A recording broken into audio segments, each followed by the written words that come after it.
你就住在这儿。他要敢有意见，我打断他的腿。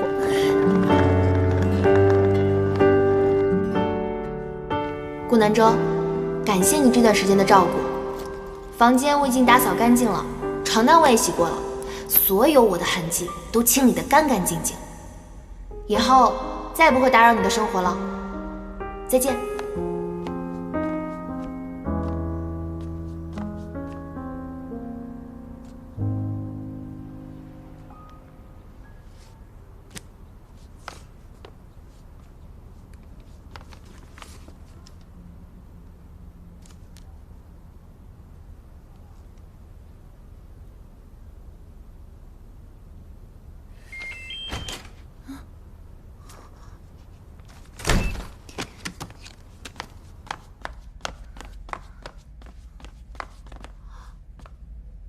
阿姨，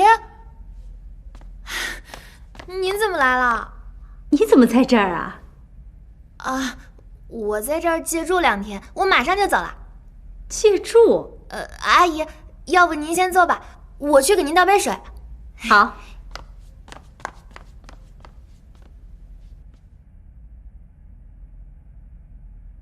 小周从不拍这种照片，青青怎么做到的？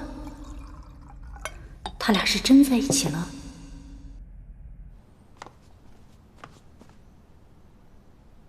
青青啊，这照片拍的真好看。阿姨，这个照片啊，你们俩是不是在一起了？阿姨，我是在这多借住了2天，不过你们俩是不是吵架了？所以你要搬走啊？对，我们吵架了，我们因为性格不合，所以就算了。怎么会不和啊？青青，我告诉你啊，阿姨这个人看人眼光最毒了。我当时一见到你就觉得你跟我们家小周搭。你看你这个孩子吧，性格好又有趣，人还热情，跟我们家小周正好互补，是不是？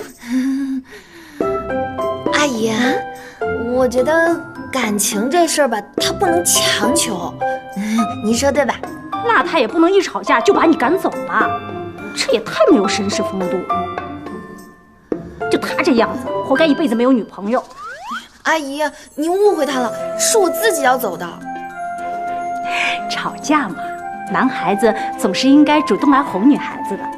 我知道，我们家小周啊，他在这方面就是个傻子。